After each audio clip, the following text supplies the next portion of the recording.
अस्सलाम वालेकुम क्लास। आज बेटा हमने टॉपिक 5.1 स्टडी करना है, सिस्टम एंड सराउंडिंग। तो सबसे पहले देखते हैं कि सिस्टम क्या होता है। इन केमिस्ट्री एनी फिज़िकल और केमिकल चेंज अंडर स्टडी में also be called a system. Chemistry के अंदर हम बेटा सिस्टम किसे कहते हैं, कोई भी चीज़ या कोई भी फ़िज़िकल या केमिकल चेंज जिसको हम स्टडी करना चाह रहे हैं वो चीज़ हमारे पास होती है सिस्टम। कोई भी फ़िज़िकल या केमिकल चेंज जो कि अंडर ऑब्ज़र्वेशन है, अंडर स्टडी है, जिसको हम स्टडी कर रहे हैं, उसे हम कहते हैं system. The chemical reaction include, अब केमिकल रिएक्शन में क्या क्या चीज़ें आती हैं बेटा, रिएक्टेंट्स आते हैं, प्रोडक्ट आते हैं, कैटलिस्ट आते हैं, सॉल्वेंट आता है, anything else which is important to study this reaction. Reactant, product, catalyst, solvent के अलावा कोई भी चीज़ जो कि इस रिएक्शन को स्टडी करने के लिए ज़रूरी है वो सारी हमारे पास बेटा केमिकल रिएक्शन में ही आ जाएगी, इंक्लूड हो जाएगी। सेकंड, सिस्टम क्या होता, सराउंडिंग क्या होती है। Everything else which does not fall in this system is called the surrounding. कोई भी चीज़ जो कि अंडर स्टडी नहीं है, मतलब कि सिस्टम के अलावा बाकी जितनी भी आसपास की चीज़ें हैं वो सारी सराउंडिंग है। ऐसी चीज़ जो अंडर ऑब्ज़र्वेशन है, अंडर स्टडी है, वो सिस्टम है, और उस सिस्टम के अलावा आसपास की तमाम चीज़ें सराउंडिंग कहलाती हैं। इसको बेटा एग्जांपल की मदद से समझते हैं। आपकी बुक के अंदर जो एग्जांपल दी गई है वही मैंने यहाँ पे बेटा लिखी है। If you are boiling water in a beaker, the water molecules will be called a system, while everything surrounding this like the beaker, burner etc will be called surrounding। यहाँ पे एग्जांपल में क्या बताया जा रहा है, वो कह रहे हैं कि अगर हम बेटा पानी को बॉयल कर रहे हैं, अब पानी को अगर हम बॉयल कर रहे हैं तो हम चेक क्या करना चाहते हैं, हम स्टडी किस चीज़ को कर रहे हैं, वाटर को स्टडी कर रहे हैं। तो बेटा वाटर जो है हमारा सिस्टम है, वाटर हमारा क्या है, सिस्टम, और वाटर के अलावा आसपास की तमाम चीज़ें हमारी सराउंडिंग है। जैसे कि ये बीकर सराउंडिंग है, और जो हीट हम प्रोवाइड कर रहे हैं वो भी सराउंडिंग है। ठीक है बेटा, जिस चूल्हे के ऊपर हमने पानी को रखा हुआ है, जिस सिलेंडर के ऊपर हमने पानी को रखा है वो भी सराउंडिंग है। क्योंकि हम स्टडी किसको कर रहे हैं, हम स्टडी सिर्फ वाटर को करना चाह रहे हैं, तो वाटर हमारा सिस्टम है, और इसके अलावा आसपास की तमाम चीज़ें, चाहे वो हीट है, चाहे वो बेटा सिलेंडर है, चाहे वो बीकर है, ये तमाम चीज़ें इसकी सराउंडिंग में इंक्लूड होंगी। ठीक है, तो एक दफ़ा मैं दोबारा से रिपीट कर देता हूँ। सिस्टम किसे कहते हैं, कोई भी चीज़ अंडर ऑब्ज़र्वेशन, जिसको हम ऑब्ज़र्व कर रहे हैं, जिसको हम स्टडी कर रहे हैं, वो हमारे पास सिस्टम है, और उस सिस्टम के अलावा तमाम चीज़ें हमारे पास सराउंडिंग होती हैं। जैसे कि अगर हम पानी को बॉयल कर रहे हैं तो बेटा यहाँ पे हम पानी को स्टडी कर रहे हैं। ठीक है, पानी के चेंजेस को देखना चाह रहे हैं कि हीट करने से पानी के अंदर क्या तब्दीली आती है, वो लिक्विड से वेपर्स में कन्वर्ट हो जाता है। तो हम वाटर को स्टडी कर रहे हैं, वो हमारे पास सिस्टम है। वाटर के अलावा बीकर, सिलेंडर, आसपास की तमाम चीज़ें हमारे पास उसकी सराउंडिंग है। तो ये बेटा सिस्टम और सराउंडिंग में फ़र्क है। ये आपका शॉर्ट क्वेश्चन है, जैसे बेटा मैंने ये नोट्स बना दिए हैं, आपको मिल भी जाएंगे लेक्चर के बाद। एज़ इट इज़ आपने बेटा इनको करते जाना है, आपको किसी एक्स्ट्रा चीज़ की ज़रूरत नहीं पड़ेगी इंशाल्लाह। जो नोट्स डेली मैं लेक्चर के बाद आपको सेंड करता हूँ वही आपके नोट्स हैं, वही आपने करने हैं। ठीक है बेटा, वो आप डेली अपने कवर करते जाएंगे। शॉर्ट क्वेश्चन जहाँ पे आएगा मैं आपको बता दूंगा, लॉन्ग क्वेश्चन भी आपको मैं साथ साथ बताता रहूँगा। तो ये आपको बेटा शॉर्ट क्वेश्चन है, differentiate between system and surrounding. तो आपने ये इतना मटेरियल इसके अंदर याद करके लिख देना है, आपका बेटा शॉर्ट क्वेश्चन कवर हो जाएगा। यहाँ पर इंटरेस्टिंग इन्फॉर्मेशन लिखी है, उसको देख लेते हैं। Energy evolve during a chemical reaction is used in everyday life for cooking, heating, lighting, transportation, communication, entertainment and much more। अब यहाँ पे ये बताया गया है कि किसी भी केमिकल रिएक्शन के नतीजे में जो एनर्जी इवॉल्व होती है, इवॉल्व का मतलब है जो एनर्जी रिएक्शन से रिलीज़ होती है, वो ज़िंदगी में कहाँ पे इस्तेमाल करते हैं हम बेटा, हम गैस को जलाते हैं जो कि एक एक्सोथर्मिक रिएक्शन है, उससे हीट रिलीज़ होती है, एनर्जी है, वो हम यूज़ करते हैं कुकिंग के लिए, हीटिंग के लिए, लाइटनिंग के लिए, ट्रांसपोर्टेशन के लिए, कम्युनिकेशन के लिए, एंटरटेनमेंट के लिए, और बहुत सारी चीज़ों के अंदर ये बेटा एनर्जी का यूज़ है, जो कि केमिकल रिएक्शन के नतीजे में ही एनर्जी हमारे पास आती है। जैसे अगर हमने बेटा अपना मोबाइल यूज़ कर रहे हैं, तो मोबाइल को हमने पहले चार्ज किया, हमने इलेक्ट्रिकल एनर्जी को केमिकल एनर्जी में कन्वर्ट कर दिया, वो केमिकल एनर्जी स्टोर हो गई हमारी मोबाइल की बैटरी के अंदर। अब आहिस्ता आहिस्ता वो बैटरी इस्तेमाल होती रहेगी जैसे जैसे हम मोबाइल फ़ोन को इस्तेमाल करते रहेंगे। तो वो बेटा बैटरी के अंदर एक केमिकल रिएक्शन हो रहा होता है जिसकी वजह से बैटरी आहिस्ता आहिस्ता कम होती रहती है, और जो इलेक्ट्रिकल एनर्जी हमने स्टोर की थी उस बैटरी के अंदर केमिकल एनर्जी की फॉर्म में, वो आहिस्ता आहिस्ता हम इस्तेमाल करते रहते हैं। ठीक है, तो इस तरह से जो भी रिएक्शन के नतीजे में एनर्जी रिलीज़ होती है वो हमारी डेली लाइफ में ही कहीं ना कहीं इस्तेमाल हो रही होती है। तो ये बेटा एक दो एग्जांपल मैंने आपको बता भी दी हैं कि कैसे हम इस एनर्जी को इस्तेमाल करते हैं अपने डेली लाइफ के अंदर। नेक्स्ट बेटा चलते हैं सेकंड पेज पे, energy changes and thermal energy. अब जब कोई केमिकल रिएक्शन होता है तो उसके अंदर कितनी तरह के एनर्जी चेंजेस हो सकते हैं और एनर्जी कहाँ से एक्सचेंज होती है, किस तरह से एक्सचेंज होती है। Types of thermal energy, thermal energy की थर्मल चेंजेस की बेटा जो टाइप्स हैं वो कितनी हैं। थर्मल मतलब हीट, ये हमने लास्ट लेक्चर में भी स्टडी किया था कि थर्मल का मतलब heat, total kinetic energy plus potential energy is equal to thermal energy. तो आज हमने पढ़ना है टाइप्स ऑफ थर्मल चेंजेस के कौन कौन से थर्मल चेंजेस हो सकते हैं। तो बेटा थर्मल चेंजेस हमारे पास दो तरह के हो सकते हैं, या तो जब केमिकल रिएक्शन होगा, केमिकल रिएक्शन के नतीजे में सिस्टम, ये हमारा सिस्टम है और इसके बाहर तमाम चीज़ें हमारी सराउंडिंग हैं। तो जब हमारे पास कोई भी केमिकल रिएक्शन होता है तो उसमें दो पॉसिबिलिटीज़ हैं, या तो बेटा सिस्टम जो है वो सराउंडिंग से एनर्जी को एब्जॉर्ब कर लेगा, एक कंडीशन ये है, या फिर हमारे पास सिस्टम में से एनर्जी सराउंडिंग में चली जाएगी। तो ये दो तरह की ही पॉसिबिलिटीज़ हैं, या सराउंडिंग से एनर्जी सिस्टम में इंटर हो जाती है या सिस्टम से एनर्जी सराउंडिंग की तरफ रिलीज़ हो जाती है। तो ये दो तरह के हमारे पास एनर्जी चेंजेस हो सकते हैं। अब इनको देखते हैं। एक बेटा होता है एंडोथर्मिक चेंज और एक होता है एक्सोथर्मिक चेंज। पहले हम देखते हैं एंडोथर्मिक चेंज को। When energy is transferred from surrounding to the system, the change is called endothermic and it carries a positive sign. जब एनर्जी सराउंडिंग से सिस्टम की तरफ आती है, ठीक है, जब बेटा एनर्जी आपकी सराउंडिंग से सिस्टम की तरफ आती है, मतलब कि सिस्टम एनर्जी को एब्जॉर्ब करता है, तो वो आपके पास होता है एंडोथर्मिक रिएक्शन। जब भी सिस्टम एनर्जी को एब्जॉर्ब करे सराउंडिंग में से, उसको कहते हैं एंडोथर्मिक रिएक्शन। और बेटा इसका सिंबल होता है पॉजिटिव, इसको हम पॉजिटिव साइन के साथ रिप्रेजेंट करते हैं। सेकंड है exothermic change. When energy is transferred from system to surrounding, the change is called exothermic and it carries a negative sign. जब सिस्टम में से एनर्जी सराउंडिंग में जाती है तो बेटा फिर हमारे पास ये रिएक्शन होता है एक्सोथर्मिक और इसका साइन होता है नेगेटिव।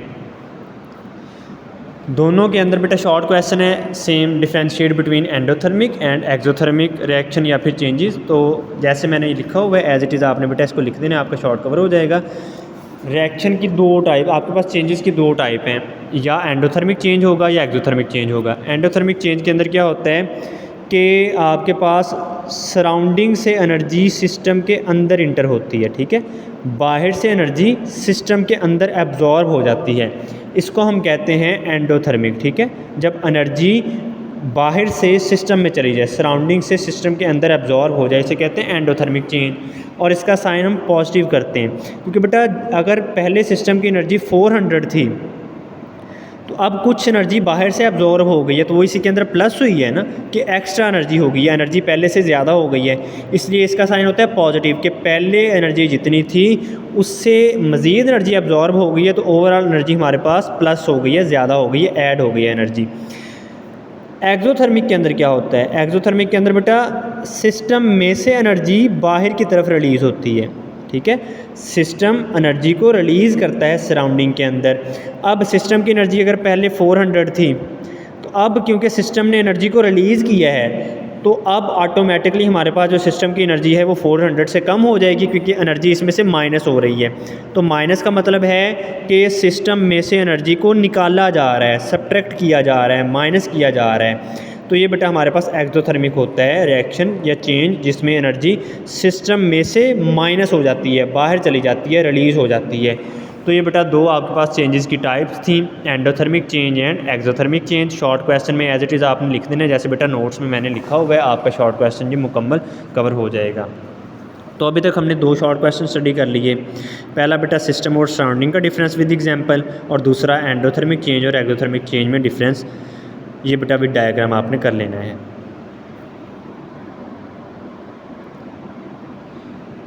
इसके बाद बेटा आपके इस टॉपिक के नीचे एक्सरसाइज का एक क्वेश्चन दिया गया था, वो भी मैंने सॉल्व कर दिया है। आपने एज इट इज़ इसका आंसर भी नोट करके याद कर लेना है, ये भी आपका बेटा कवर हो जाएगा।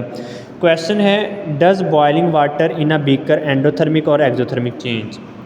एक बीकर है, एक बर्तन है, उसके अंदर बेटा आपका जो वाटर है वो बॉयल हो रहा है। तो वो कह रहा है कि जो बॉइलिंग वाटर है ये आपके पास एंडोथर्मिक चेंज है या फिर एक्सोथर्मिक चेंज है, ये आपने बताना है। ये बेटा बीकर था हमारे पास, उसके अंदर ये वाटर है जो मैंने ब्लैक बनाया है, और ये बॉयल कर रहा है। उसने ये पूछा है कि क्या ये एक्सोथर्मिक चेंज है या फिर ये एंडोथर्मिक चेंज है। एक क्वेश्चन उसका ये है, हाफ क्वेश्चन है ये, कि ये आपके पास जो प्रोसेस है वो एंडोथर्मिक है या एक्सोथर्मिक है। हाफ क्वेश्चन हो गया।